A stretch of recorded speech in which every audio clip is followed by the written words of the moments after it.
Hello ladies, it is Hillary here of Creative Faith, and today I am going to be working in the Take Root Devotion Kit. This is my latest and newest devotion kit from Creative Faith, and it is all about stories in the Bible using plants and flowers and seeds and growing, and so it is perfect for this time of year, and especially as we're spending more time outside. And so I am working on the devotion page all about the Garden of Gethsemane, and I am using these really cool Tim Holtz collage papers, and they are from Hobby Lobby.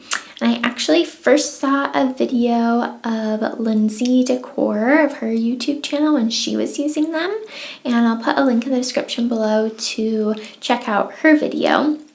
But I just thought they were really pretty and kind of elegant, and I just thought they would be really fun to play with. And so I went to Hobby Lobby, and there's a new one near to my house now. Before it was an hour drive, and now it's only a half an hour drive. Kind of dangerous, but I have used them probably on 8 or 9 Bible pages in like the week that I got them. So they are going to be really fun to continue to play with. And I'll also be sure to put a link in the description below to get the Take Root Devotion Kit. It's available in my Etsy store. All of the images that it comes with to print and add in to the pages were created by me, and all the devotion content I wrote, and so a lot of time and love and energy go into creating these kits for you guys. And so I hope that you all will join me as we continue to study more about plants and growing and gardens in the Bible. And so, like I said, this page is about the Garden of Gethsemane, and so I thought all these flowers were just really beautiful and would create a really neat kind of frame on the page. And so you'll see that they're kind of the same texture as like tissue paper or a napkin.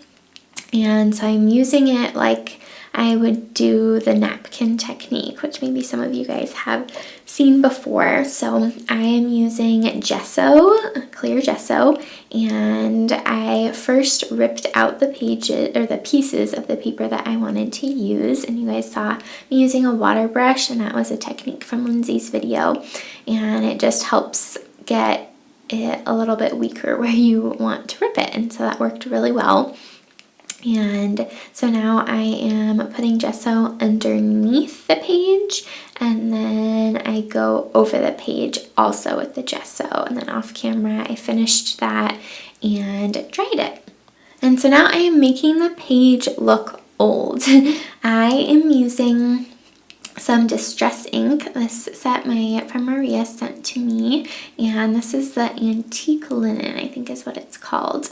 But this has been my very favorite distress ink to play with because it really makes it look old, and that is what I just love about the collage papers too, is that it looks kind of like an old sketchbook or an old garden book that was kind of lost and forgotten but treasured. And so I just love how this turned out. I'm using my mini mister and rubbing the distress ink onto the piece of plastic, and then I'm just smooshing it down on the page randomly, building upon layer, and then off camera I finished drying it. But I love how it turned out. I am obsessed with this background of this page. And so now I am using some of my favorite things, homemade watercolors. I have 2 shops that you guys see and hear me talk about all the time. The first is Handmade by Rachel Beth, and that is the Set in the Tin is by her. And then the ones on the little papers, Trendsetter and Dancing Shoes, I think is this green one, came from Dots and Dust, Angeline's Etsy store, and I'll put a link in the description below to both of their stores. This green one I have been using on all the pages. I've been using this collage paper because it's green, shimmery, sparkly, watercolor, and it is so gorgeous, you guys. It is so beautiful, and so I have been loving using these little samples. And oh, this one did also, this kind of light pink one also came from Rachel Beth. It came with, as a freebie in the Wild and Free set. So I just love using these watercolors. They come in these cute little tins, and I don't know, they're just shimmery and sparkly, and I love getting to support small Etsy stores. And so I'm just filling in the little bits of the flowers. I chose this page in the devotion kit because God's really been teaching me a lot about prayer lately and going to Him in prayer and kind of the good and bad and challenging times. And that's what this section is kind of all about. I have you guys are thinking, reflecting about when Jesus went into the Garden of Gethsemane to pray before He was on the cross, and kind of what really challenging situation for Him was. But the Bible verse also says that they went there often and spent time often in this garden. And I think that is so beautiful to imagine just Jesus and His buddies hanging out in this garden.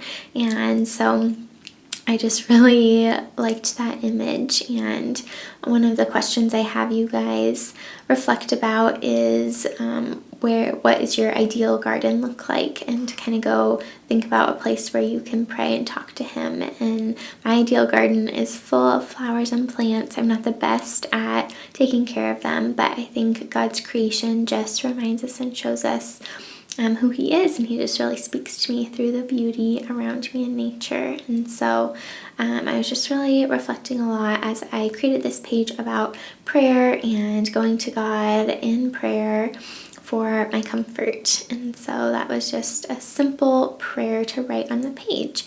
So thank you guys for watching. Be sure to subscribe to the Creative Faith YouTube channel for more Bible journaling videos like this. And I post at least once a week, sometimes twice a week. Be sure to give this video a thumbs up and share it with a friend. And also click that link below to grab the Take Root Devotion Kit so that you can join me in studying more about stories in the Bible that focus on plants and growing and our amazing God.